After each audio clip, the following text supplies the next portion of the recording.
오늘은 책 이야기를 할 거예요. 책 이름은 연금술사이지만 연금술과 전혀 관련 없는 책. 책 표지가 예뻐서 읽기 시작했는데 사실 책 표지가 곧 내용이었던 책. 읽으면 읽을수록 자꾸 그분이 떠오르는 책. 파울로 코엘료의 연금술사입니다. 파울로 코엘료 굉장히 유명한 작가죠. 1947년 브라질의 리우데 자네이루에서 태어난 그는 어렸을 때부터 글쓰기를 좋아했다고 합니다. 고딩 땐 시와 연극 경연 대회에 참가하는 등 작가의 꿈을 계속 키워나가고 있었죠. 그런데 그의 부모님은 아들이 작가가 되는 게 싫으셨나봐요. 과거에 작가가 돈이 안 되는 직업으로 치부되는 건 어딜 가나 똑같나 봅니다. 사람이 하고 싶은 걸 강제로 못하게 되면 마음의 병을 얻게 되죠. 그래서 파울로 코엘료는 17살 때부터 정신병원에 들락날락거렸다고 합니다. 그래도 성인이 된 이후부터는 자유로운 삶을 살기 시작해요. 다니던 대학을 때려치우고 세계여행을 떠나기도 하고 록밴드를 결성해 작곡가가 되어 원 없이 곡을 쓰기도 하고 크링화라는 만화 잡지를 창간하여 무정부주의와 반자본주의를 외치다 잡혀가기도 합니다.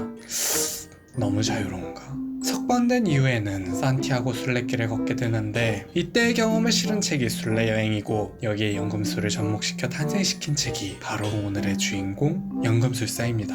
이쯤 되면 여러분도 눈치채셨겠죠? 네, 맞습니다. 연금술사는 저자 파울로 코엘료 본인의 이야기를 담은 책이에요. 애초에 그가 쓴 책 중 본인을 주인공으로 하지 않았던 적이 손에 꼽을 정도이지만 특히나 연금술사의 주인공 산티아고와 파울로 코엘료는 완전 판박이죠. 일단 본격적인 이야기를 하기에 앞서 책에 대한 줄거리부터 살펴볼까요? 연금술사는 양치기 청년 산티아고가 이집트의 피라미드로 보물을 찾으러 떠나는 이야기입니다.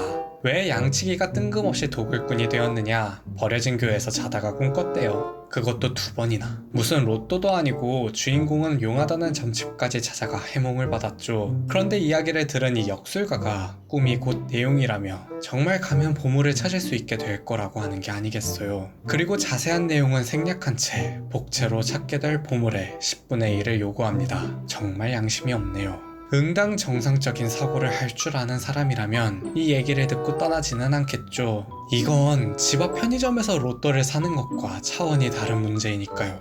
그런데 우리의 주인공은 갑니다.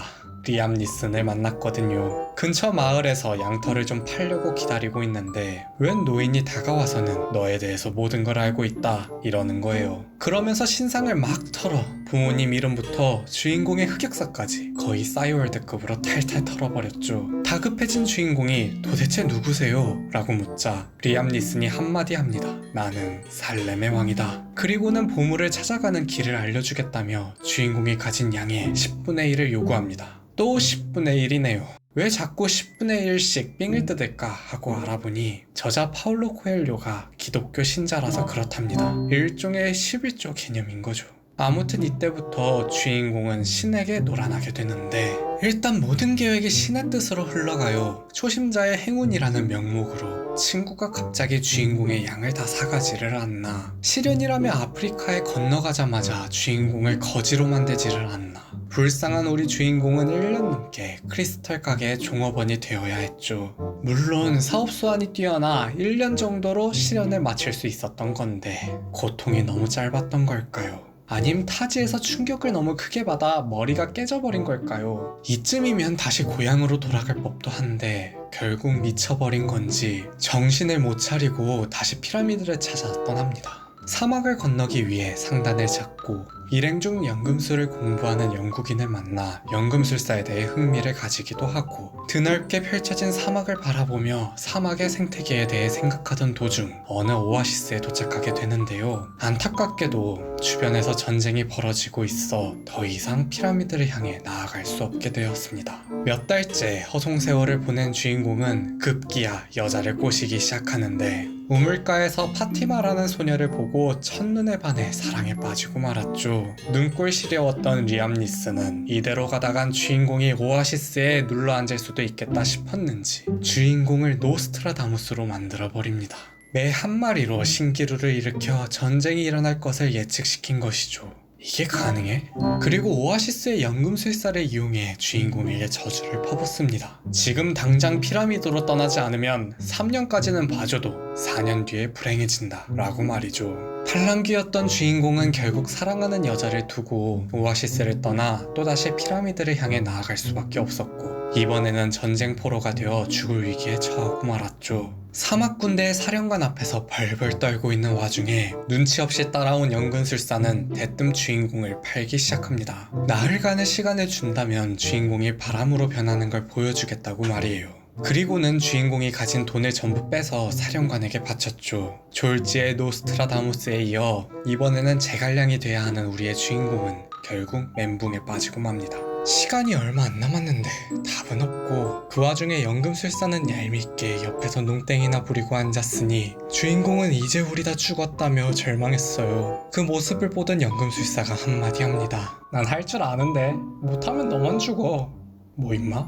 결국 결정의 시간이 다가왔고 주인공은 바위 꼭대기에 올라 눈물의 똥꼬쇼를 펼치기 시작합니다. 그리고 기적이 일어났죠.